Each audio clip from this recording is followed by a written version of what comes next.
গল্পের প্রথমেই একটি বিশেষ ঘোষণা। গল্পপ্রেমীর আসর কোনোভাবেই কোনো কুসংস্কার এবং অন্ধবিশ্বাসকে প্রশ্রয় দেয় না এবং সমর্থনও করে না।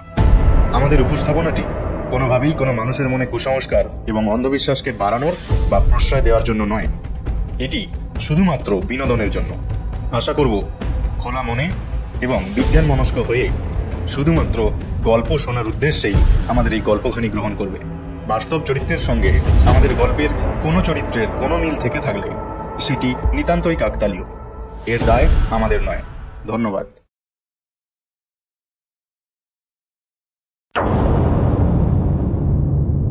সকলের বিবৃতি শেষ হলে শৈলেনের ওপর তাগাদা হলো।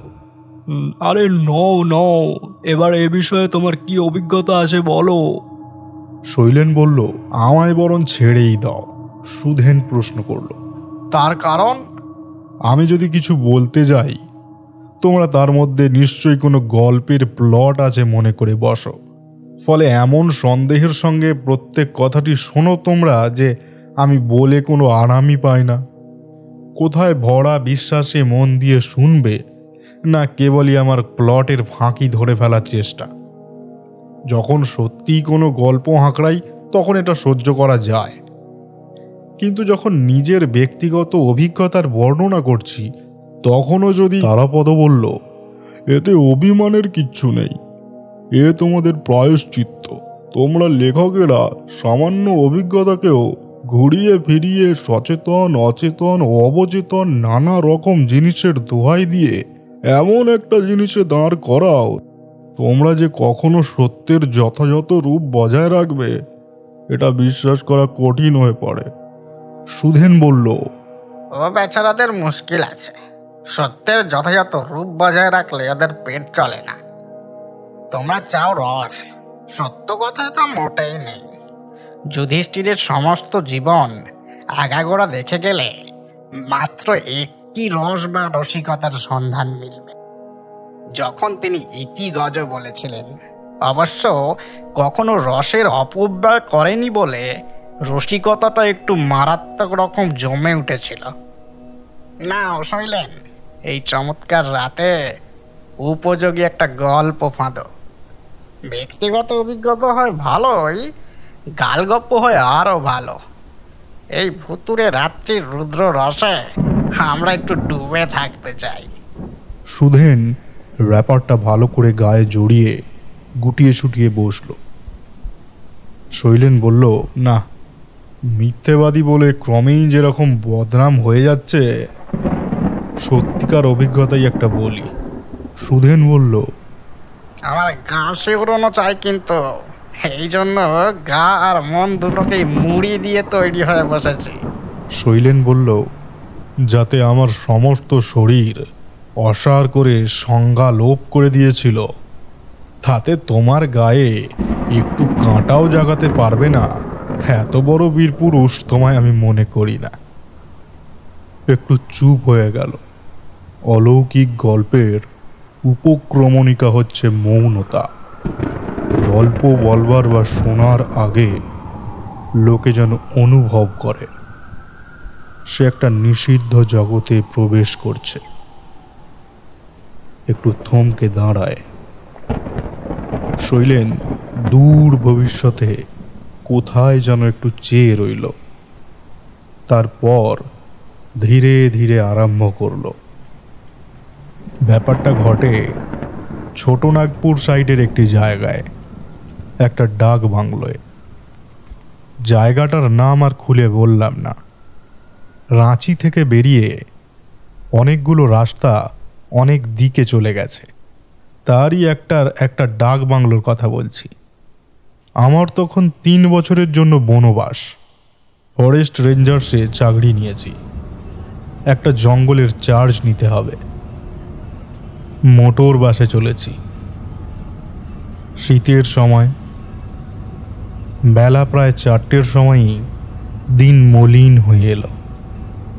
দূরে আকাশের কোলে এমুড়ো ওমুড়ো একটা লম্বা পাহাড়ের রেখা আমাদের মোটর এগোবার সঙ্গে সঙ্গে স্পষ্ট হয়ে উঠতে লাগলো। যেন বিরাট কায় কি একটা এতক্ষণ শুয়েছিল। আমাদের এগুতে দেখে গা ঝাড়া দিয়ে দাঁড়িয়ে উঠেছে। ওই পাহাড়টা ডিঙিয়ে যেতে হবে আমাদের। ভয়, আগ্রহ, বিস্ময়ের সঙ্গে সঙ্গে বেশ একটা কৌতুক বোধও করেছিলাম। প্রায় ঘণ্টাখানেকের মধ্যেই আমরা পাহাড়ের নিচে পৌঁছে আঁকাবাঁকা পথ বেয়ে উঠতে আরম্ভ করলাম। যখন প্রায় শিখর দেশে পৌঁছেছি, মোটরটা গেল বিগড়ে। সারাতে দেরি হবে, রাত্রি হয়ে যাবে। সান্ধ্য পাহাড়ের শোভা দেখবার জন্য আমি মোটর থেকে নেমে খানিকটা তফাতে একটা পাহাড়ের চাইয়ের ওপর গিয়ে দাঁড়ালাম। পেছনে রয়েছে একটা খাড়া শিখর, সামনে গভীর খাত। সন্ধ্যা খুব গাঢ় হয়ে আসতে লাগলো। একটা অস্বস্তিকর অনুভূতি মনটায় জেঁকে বসতে লাগলো। চারিদিকে পাহাড়ের ঢেউ, নিস্পন্দ, নিস্তব্ধ, রহস্যময়। অত বড় একটা বিরাট ব্যাপারের মধ্যে নিজেকে অত্যন্ত ক্ষুদ্র এবং অসহায় মনে হতে লাগলো। কি যে একটা সন্ত্রস্ত ভাব! যদি পাহাড়ের ওপর কোনো সন্ধ্যা বা রাত্রি না কাটিয়ে থাকো, তোমরা বুঝতে পারবে না। অন্ধকার ঘন হয়ে আসার সঙ্গে সঙ্গে মনে হতে লাগলো যে বিরাটকায় জীবটা খানিকটা আগে আমাদের দেখে জেগে উঠেছিল, তারই গর্ভে আস্তে আস্তে জীর্ণ হয়ে চলেছি। এই আতঙ্কের মধ্যে যখন মগ্ন হয়ে রয়েছি, হঠাৎ ডান দিকে আগুনের ভাটার মতো দুটো প্রকাণ্ড চোখ জ্বলে উঠল, আর তার সঙ্গে সঙ্গে রক্তলুব্ধ জন্তুর গর্জনের মতো এমন একটা উৎকট আওয়াজ চারিদিকে কাঁপিয়ে উঠল যে আমার পায়ের নখ থেকে মাথা পর্যন্ত যেন বিদ্যুৎ খেলে গেল। আমি পাথরের ওপর থেকে দিক বিদিক জ্ঞান শূন্য হয়ে সুধেন একটু উৎসুকভাবে জিজ্ঞেস করল, ভাটার মতো চোখ নিয়ে চিৎকার করে উঠল, তোমার কল্পনার অজগর বাস্তব হয়ে পড়লো নাকি? তখনই নিজের কাছেই লজ্জিত হয়ে পড়লাম। ব্যাপারটা আসলে এই যে মোটর তৈরি হয়েছে, ইলেকট্রিক হর্ন দিয়ে হেডলাইট জ্বেলেছে, সামনে একটা পাথরের গায়ে তার আলো ঠিকরে পড়েছে। হাসি পেল। ভয়ে এমন তন্ময় করে সব ভুলিয়ে দেয়, এক্ষুনি যে কোন অতলে তলিয়ে যেতাম। মোটরে এসে উঠলাম। পাহাড়ের পথ দুই চক্ষু দিয়ে খুঁজতে খুঁজতে ঘুরে ফিরে মোটর নামতে লাগলো। কেন জানি না, ওই যে সন্ধ্যায় কেমন একটা অহেতুক ভয়ের ছাপ মনের ওপর পড়ল, কোনো মতেই যেন তা কাটতে চায় না। আমার যে আজকের রাত্রিটা একলা একটা ডাক বাংলোয় কাটাতে হবে, এই চিন্তা আমায় পীড়া দিতে লাগলো। বরাবরই কেমন যেন অন্যমনস্ক আর মন মরা হয়ে রইলাম। বিপদের ওপর বিপদ। মোটরটা আরো একবার বাগড়া দিলে। আরো প্রায় কোয়ার্টার তিনেক গেল। পাহাড় থেকে যখন নামলুম, তখন দিব্যি রাত হয়ে গেছে। যখন ডাকবাংলোর সামনে এসে পৌঁছালাম, কবজি উল্টে ঘড়িটা দেখি 9:30। শীতের রাতে 9:30কে গভীর রাত্রি বলতে হয়। সে নিশুতি আবেষ্টনীর মধ্যে প্রায় দুপুর রাতের সামিল। ড্রাইভার কয়েকবার ঘন ঘন হর্ন দিলে, কোনো সাড়া নেই। ড্রাইভার বললে, মোটর প্রায় ঘন্টা চারেক লেট হয়ে গেল, কৃপার গ্রামে চলে গেছে নিশ্চয়ই। অবশ্য যাওয়া ব্যাটার উচিত হয়নি, ওর ডিউটি হচ্ছে মোটর যাওয়া নিয়ে তারপর বাড়ি যাওয়া, কোনো লোক না নামলে। যাই হোক, বাসের লোকটা খাতির করে আমার বাক্স, বিছানা, গাঁটরি আর সুটকেসটা ডাকবাংলোর বারান্দায় এনে রেখে দিলে। বললে, আপনার টর্চ রয়েছেই, একটু দূরেই গ্রাম, সেখানে গেলেই তারা কিপারকে ডেকে দেবে। কিন্তু বাবু, কি একটা বলতে গিয়ে হঠাৎ থেমে গেল। প্রশ্ন করলাম, কি? এই সময় মোটর থেকে তাগাদার হর্ন বেজে উঠল। না না, কিছু নয়, মানে এখানকার যে কিপার।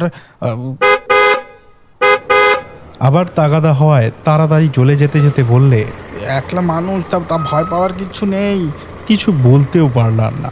প্রায় ঘন্টা 3-4 লেট যাচ্ছে, তাই নিজে হতেই একটু খাতির করলে আর বলবার ছিলই বাকি। মোটরটা চলে গেল। যতক্ষণ তার একটুও আওয়াজ শোনা গেল কান পেতে রইলাম।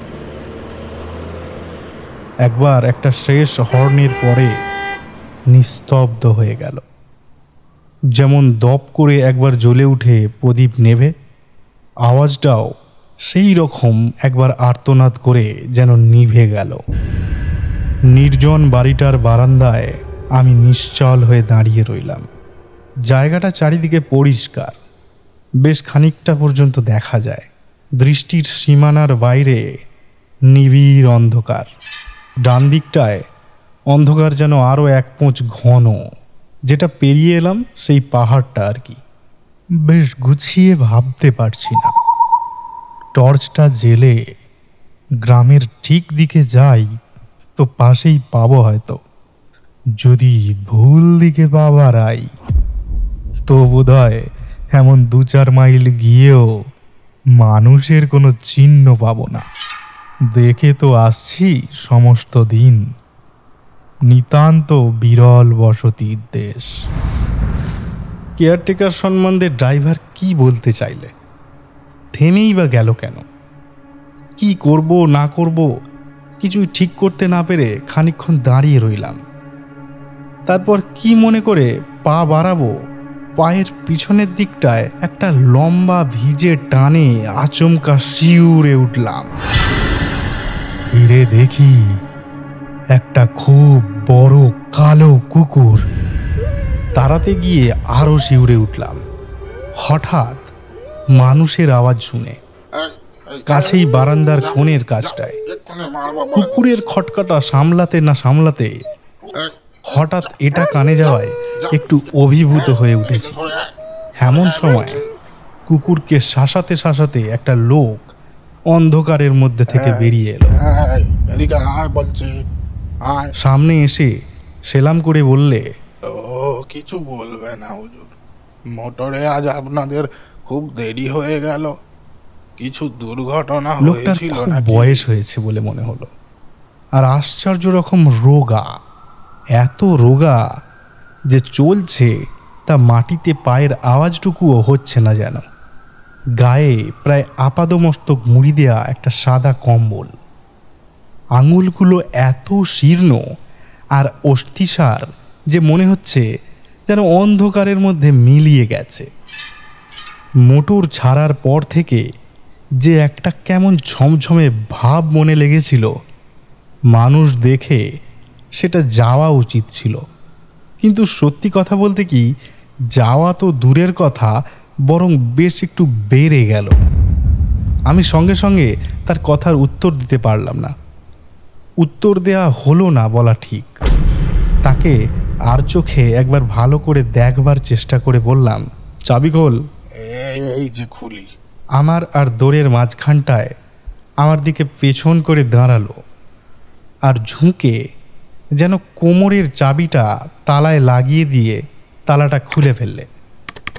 দরজা দুটো ভেতরের দিকে ঠেলে দিয়ে বললে, যান, আমি বাক্স বিছানা নিয়ে ভেতরে আসছি। তালা খুলল বটে, কিন্তু আমার যেন মনে হলো কোনো শব্দ হলো না। যা হোক, অতটা গ্রাহ্য না করে আমি বললাম, তবেই হয়েছে, তোমার যেমন সবল দেখছি। লোকটা হি হি করে হেসে উঠল। আমায় কথাটা বলেই বারান্দায় মোটগুলোর দিকে চলে গিয়েছিল বলে ওর মুখটা দেখতে পেলাম না বটে, তবে হাসির আওয়াজটা কানে একটু নতুন ধরনের ঠেকল। যেন মুক্ত মাঠের ওপর দিয়ে যে একটা কনকনে হাওয়া হু হু করে বয়ে যাচ্ছে, তারই একটা ঝলক ঘরের মধ্যে ঢুকে তরঙ্গিত হয়ে আবার কোন পথে বেরিয়ে গেল। হাসি কিন্তু ওই হাওয়ার মতোই সুরহীন আর কনকনে। আমার হাড় পর্যন্ত যেন হিম হয়ে গেল। ভয়ের এত সামনাসামনি কখনো হয়নি, কিন্তু নিরুপায়, আর নিরুপায় বলেই জবরদস্তি একটা ধারণা মনের মধ্যে বদ্ধমূল করার চেষ্টা করলাম। না, নিশ্চয়ই মানুষ। নিজের মনকে ধিক্কার দেওয়ারও চেষ্টা করলাম। দেখো তো, কথা কইলে একজুড়ি, মোট আনতে গেল মানুষ নয়। টর্চটা জেলে ঘরে ঢুকে একবার দেখে নিলাম। বেশ বড় ঘরটা। টর্চ ফেলতে আলোটা সামনে একটা খোলা দরজার মধ্যে দিয়ে ভেতরের দিকে একটা দেয়ালের ওপর গিয়ে পড়ল। অর্থাৎ এই ঘরের লাগোয়া আর একটা ঘর আছে, ছোটই বলে মনে হলো। বাক্স বিছানা আনার কোনো শব্দ না পেয়ে ফিরে টর্চ ফেলে দেখতে যাব, দেখি সবগুলি কখন ঠিক পিছনে জড়ো করা হয়ে গেছে। সুধেন, কিরকম লাগছে? ডাক শুনে সুধেন একটু চমকে উঠল। একেবারে আবিষ্ট হয়ে গিয়েছিল আর কি। সামলে নিয়ে বলল, বেশ, এত হাতের কাছে যে ভূতকে পাবো কল্পনাও করতে পারি।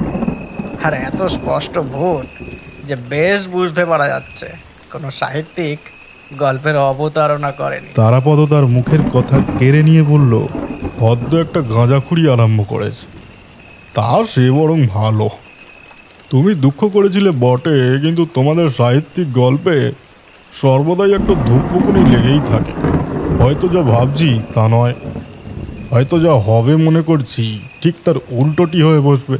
হয়তো ঠিক করে রেখেছি এবার বিয়ে হবে, দুজনে একেবারে মুখ দেখা দেখি বন্ধ। নাও, বেশ বৃষ্টিটা জমে এসেছে। সেই অত্যন্ত রোগা বুড়োটি নিঃশব্দে অবলীলাক্রমে সেই অত্যন্ত ভারী মোটমাটগুলো এনে তোমার পিছনে জড়ো করলে। তারপর শৈলেন বলল, জিনিসটা বোধহয় গাঁজাখুড়ির মতো শোনাচ্ছে, কিন্তু আমায় বিশ্বাস করো, যা প্রত্যক্ষ দেখেছিলাম আর নিজের কানে শুনেছিলাম মাত্র তাই তোমাদের কাছে বলে যাচ্ছি। একটা কথা আমি গোড়াতেই বলে রেখেছি, লুকোইনি। অর্থাৎ সেদিন সন্ধে থেকেই কেমন একটা থমথমে ভাব আমার মধ্যে আধিপত্য বিস্তার করেছিল। পাহাড়ের ওপরের সেই গম্ভীর স্তম্ভিত ভাব, তারপর জনহীন বাংলোতে সেইভাবে একলা পরিত্যক্ত হওয়া, সেই কালো কুকুরটাকে নিঃশব্দে এসে পা চেটে দেওয়া, তারপর আচমকা সেই শীর্ণ লোকটার অন্ধকারের মধ্যে থেকে আবির্ভাব, সব মিলিয়ে আমার আতঙ্কটা পুষ্ট করে যাচ্ছিল। ওরই মধ্যে আবার লোকটাকে পেয়ে এক আধবার একটু সাহসের মতো হয়েছিল বোধহয়, কিন্তু সে ভাবটা স্থায়ী হতে পেল না। হয়তো জিনিসগুলো আনতে রাখতে শব্দ হয়েছিল, প্রেত ইথার জাতীয় বটে, কিন্তু সে যা স্পর্শ করবে তাও যে লঘু হয়ে যাবে এমন কথা আমি কোথাও শুনতে পাইনি। কিন্তু অন্যমনস্ক থাকার দরুনই হোক বা যে জন্যেই হোক, ঘুরে জিনিসগুলোর ওপর নজর পড়তেই মনে হলো, কই শব্দ শুনলাম না তো। একটা কথা বলিনি, আমি লোকটা বলেই চালাই, কোনো আলো সঙ্গে আনেন। 3-4টে জিনিস এলো দিব্যি ওজন দুরস্ত, অথচ একটু শব্দ কানে এলো না। আর এসে পড়লো যেন ফিরে না দেখতেই একটা বিশ্রী খটকা লাগলো। কি বলতে চেয়েছিল লোকটার সম্বন্ধে? এই নয় তো যে সে নিজে দূরে থাকার দরুন সবসময় আসতে পারে না? আর সেই ফাঁকতালে চিন্তার মাঝখানেই সমস্ত শরীরটা আমার শিউরে উঠল। আবার তখনই সে ভাবটা কেটে গেল, কেননা কড়া টর্চের আলোয় স্পষ্ট দেখছি একটা মানুষ ঘরের মধ্যে চলাফেরা করছে। এই শুনলাম কথা কইলে, শটটা একটু চাপা, কিন্তু না কি নয়। এ অবস্থায় সন্দেহ আবার বেশিক্ষণ স্থায়ী হয় না। মনটাকে আবার ধাতস্থ করে নিলাম। বললাম, বিছানাটা পেতে ফেলো দেখিনি। আচ্ছা। আগে আলোটা জেলে ফেলো। কোথায় আলোটা? টর্চ আর কতক্ষণ জেলে রাখবো? জেলে রাখা মানেই তো পয়সা পোড়ানো। আলাপটা একটু সহজ করে ফেলবার জন্য এইটুকু রসিকতাও করেছিলাম। লোকটা সেই রকম হিহি করে হেসে উঠল, বললে, না, টর্চ আপনাকে বেশিক্ষণ জেলে রাখতে হবে না বাবু। প্রায় সঙ্গে সঙ্গেই একটা মজা হলো। টর্চের চাবিটা টিপে ধরে টর্চটা এতক্ষণ জেলে রেখেছিলাম, আঙুলটা একটু আলগা হয়ে গিয়ে টর্চটা নিভে গেল। আলগাভাবে ধরে রাখলে স্প্রিংওয়ালা টর্চগুলো হয়ই এরকম, কিন্তু এক্ষেত্রে আর জ্বলল না। অত কড়া একটা আলো নেভায় আরও অন্ধকার হয়ে গেছে।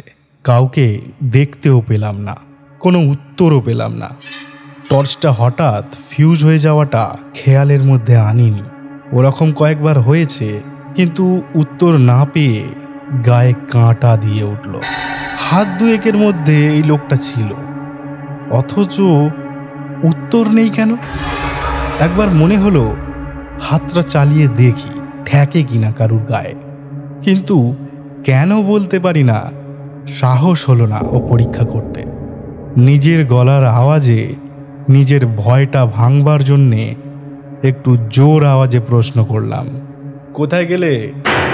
উত্তর নেই, শুধু হাওয়ার শব্দটা আরও স্পষ্ট হয়ে উঠেছে। বুঝতে পারছি শরীরটা ঝিমঝিম করে আসছে। মরিয়া হয়ে আরও জোরে বললাম, কোথায় গেলে? তোমায় যে আলো আনতে বললাম, শুনছো? গেলে? হঠাৎ থেমে যেতে হলো। আমার নিজের কথার প্রতিধ্বনিতে ঘরটা এমন বোঝাই হয়ে গেল যে মনে হলো অন্ধকার ঘরটায় কাদের মেলা বসে গেছে। আমার ভয়ে অতি সজাগ গানে শোনালো যেন ঘরের চারিদিকে শত কণ্ঠে আমারই কথার ব্যঙ্গ প্রতিধ্বনি করে বলছে, কোথায় গেলে? তোমায় যে আলো আনতে বললাম, শুনছো? অনুভব করছি মাথার চুলগুলো যেন কদম ফুলের মতো খাড়া হয়ে উঠেছে। কি যে করব বুঝতে না পেরে অসাড় হয়ে খানিকক্ষণ চুপ করে রইলাম। তারপর পাশে নজর পড়তে মনে হলো দরজাটা খোলা আছে। একটা চিৎকার করে ছুটে বেরুতে যাব, দেখি সামনের দেয়ালে একটি অস্পষ্ট আলো পড়ল। প্রায় সঙ্গে সঙ্গে পাশের ঘর থেকে লণ্ঠন হাতে লোকটা বেরিয়ে এলো। পাশে জমাট বাঁধা এক খাবলা অন্ধকারের মতো সেই কুকুরটা। ময়লা চিমনি, তেলটা খারাপ নিশ্চয়ই। খানিকটা ধোঁয়ার নিচে একটা মিটমিটে শিখা জ্বলছে।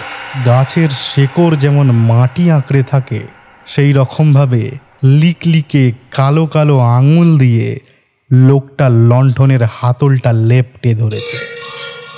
অবশ্য আলো তার কঠোরগত চোখে উঁচু চোয়ালের হাড়ের ওপর পড়ে উৎকট দেখাচ্ছে। কিন্তু তা দেখাক, রোগা মানুষ, উপায় কি? যা হোক, ভূত তো নয়, ভূতে তো আর আলো জেলে আনবে না। একটু অপ্রতিভ হয়ে বললাম, ও তাই বলি, তুমি বুঝি আলো জ্বালতে গিয়েছিলে? হ্যাঁ, আলোটা জেলে নিয়ে এলাম।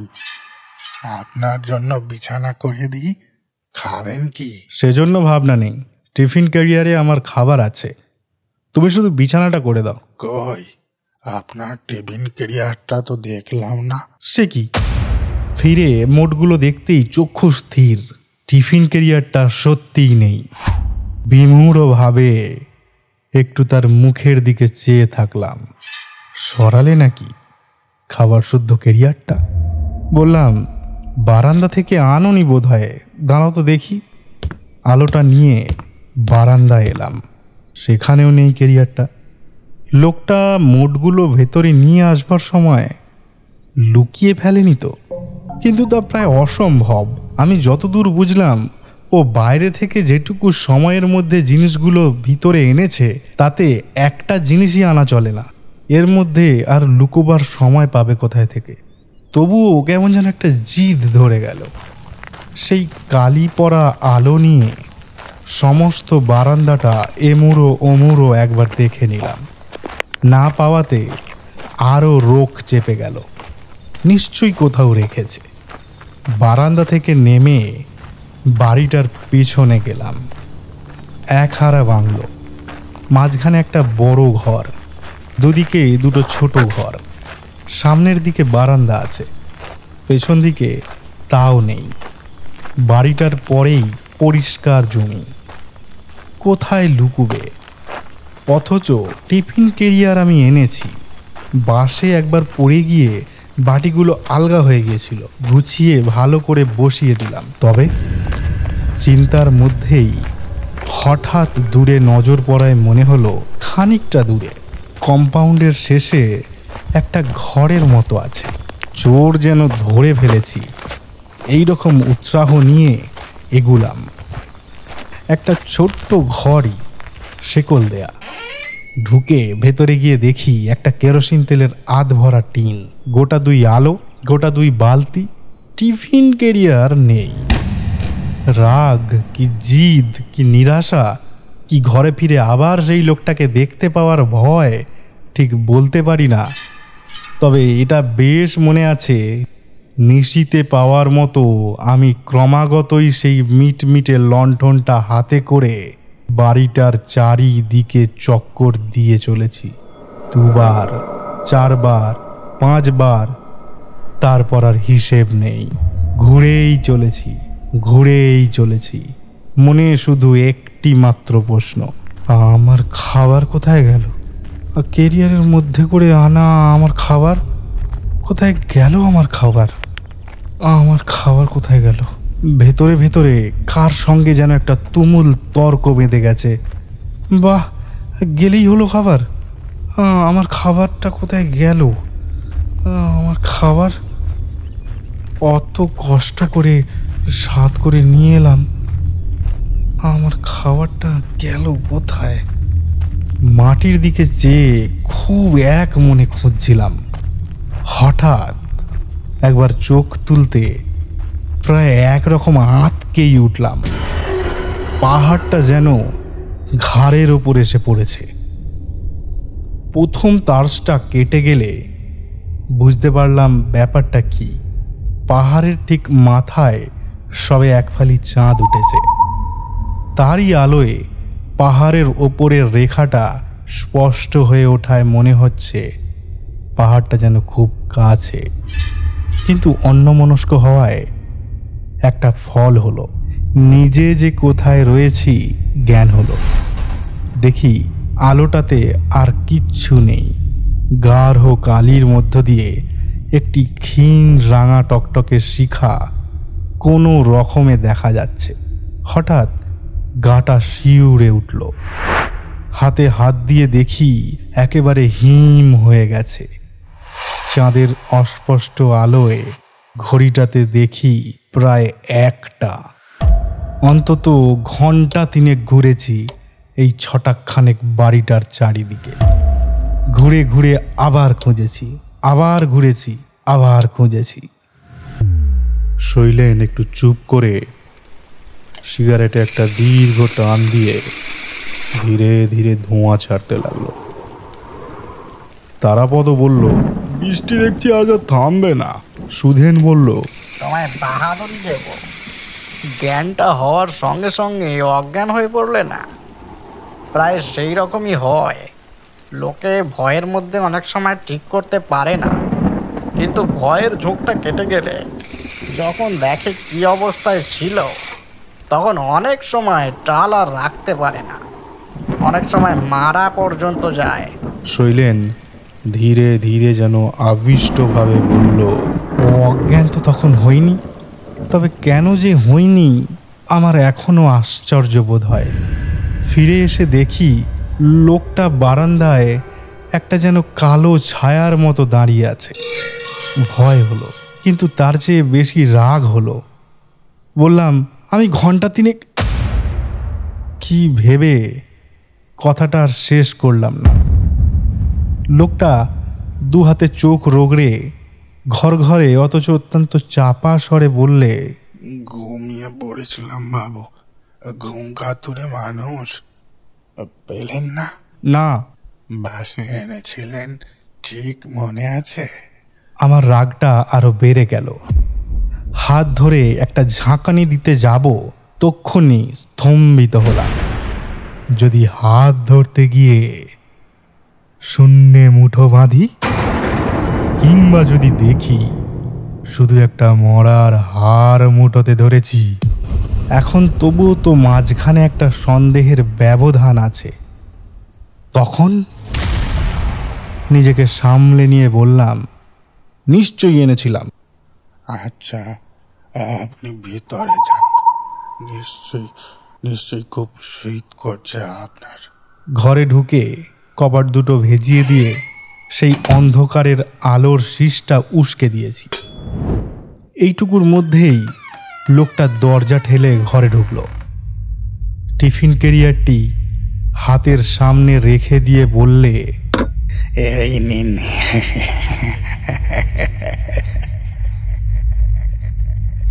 সেদিন আমি মনের একটা অদ্ভুত অনুভূতির পরিচয় পাই। ভয়ের চরম অবস্থায় আর ভয় থাকে না। মনস্তাত্ত্বিকেরা বলেন এটা বড় ভীষণ অবস্থা, এটা ঠিক বর্ডারল্যান্ড। আর সন্দেহ নেই, বেশ বুঝতে পারছি হাতখানেক দূরেই প্রেতাত্মা। তারই সঙ্গে কথা কইছি। বেশ স্পষ্ট ধীর স্বরে জিজ্ঞাসা করলাম, কোথায় পেলে? আপনি যেখানে রেখেছিলেন। প্রতি মুহূর্তের উৎকট ভয়ের একটা ঢেউ যেন সমস্ত শরীর তোলপাড় করে ভেঙে পড়ছে, আবার মিলিয়ে যাচ্ছে। ক্রমেই মরিয়া হয়ে রুক্ষ হয়ে উঠেছি। কেমন যেন একটা নেশা চেপে গেছে, যা স্পষ্ট নয় সত্য, তার সম্মুখীন হতে হবে। একটু রূঢ় স্বরেই বললাম, রেখেছিলাম মোটর বাসে। সেটা এখন কিছু নয়তো 25-30 মাইল দূরে। সেখান থেকে আনতে হলে। শেষ করতে পারলাম না। নিজের কথাতেই যেন একটা অদ্ভুত ভয়ে শরীরটা ভেতর থেকে শিউরে উঠতে লাগলো। 25-30 মাইল দূরে, 25-30 মাইল। এরপর এইটুকু মনে পড়ে যে হি হি হি হি করে একটা হাসি ক্ষীণ হতে হতে একেবারে কত দূর পর্যন্ত গিয়ে যেন মিলিয়ে গেল। আর অল্প একটু মনে পড়ে বরফের মতো একটা ঠান্ডা কঠিন স্পর্শের অনুভূতি। শৈলেন চুপ করলো। মনে হলো কাহিনীটা বলতে বলতে সে যেন একটু শান্ত হয়ে পড়েছে। ক্রমে তার সহজ ভাবটা একটু ফিরে এলো। এবার বেশ ঘরোয়া কথাবার্তার মতো বলতে লাগলো। মাঝে অল্প জ্ঞান হয়েছিল কিনা মনে নেই, তবে একটু ভালো করে জ্ঞান যখন হলো তখন সকাল হয়েছে। দেখি আমার চারিদিকে বেশ একটা ভিড় জমেছে। আমি একটা বড় ঘরে একটা খাটের ওপরে শুয়ে আছি। একজন লোক মাথায় আর একজন লোক পায়ে হাত বুলিয়ে দিচ্ছে। পায়ের কাছের লোকটির ওপর চোখ পড়তেই চোখ আর ফেরাতে পারিনি। লোকটা হি হি হি হি করে হেসে বললে, কিচ্ছু ভয় নেই বাবু, রাতে অত ভয় পেয়ে গেলেন কেন? আমি না ধরে ফেললে তো পড়েই যেতেন মুখ থুবড়ে। ফ্যাল ফ্যাল করে চেয়ে রইলাম অনেকক্ষণ। তারপর হুঁশ হলো, সত্যিই তো, না হয় বেয়ারা রকম রোগাই, কিন্তু মানুষকে অত ভয় পাওয়ার। তারাপদ আর সুধেন বিস্ময় আর নিশারায় একরকম চিৎকারই করে উঠল। শৈলেনও ইজি চেয়ারে হেলে পড়ে কপট বিস্ময়ে প্রশ্ন করল, তবে তোমরা কি ভেবেছ রোগা আর খাপছাড়া মানুষ মানুষই নয়? দুজনেই কতকটা অপ্রস্তুতভাবে ভ্রুকুঞ্চিত করে শৈলেনের দিকে তাকিয়ে রইল। সুধেন বলল, আবার ঠকালে? সেই অভিজ্ঞতার ওপর আবার রং ফলিয়ে গল্প? শৈলেন বলল, তোমরা যে রস চেয়েছিলে সেটা পেয়েছো তো? ডাক বাংলোর কিপারেই যদি তা পরিবেশন করতে সক্ষম, তো আপত্তি কিসের? তারাপদ বলল, বেশ বেশ, গল্পই যদি, সমালোচনার ধাক্কাও সামলাও। মানুষ 25 মাইল দূরে বাসের ভেতর থেকে টিফিন ক্যারিয়ার নিয়ে এলো কি করে? আর সবই বাদ দিলাম, তোমার মনটা সেদিন ভয়ে খুব হাই স্ট্রাং ছিল, সবই তার বিকার। শৈলেন ক্রমেই বেশি আশ্চর্য হয়ে বলল, আনেনি তো অত দূর থেকে। তবে শৈলেন উত্তর করল, সে কথা তো ও লোকটা নিজেই বলে দিলে। আমি যেখানে রেখে দিয়ে এসেছিলাম সেখান থেকে নিয়ে এসেছে। কোথায় রেখেছিলে? মোটর থেকে নামিয়ে রাস্তায়। তারাপদ ও সুধেন শৈলেনের মুখ থেকে দৃষ্টি নামিয়ে চুপ করে রইল। শৈলেনের মতো অবস্থায় না পড়েও যে তারা ধাঁধায় পড়ে গিয়েছে তার জন্য বোধহয় তারা একটু লজ্জিত হলো।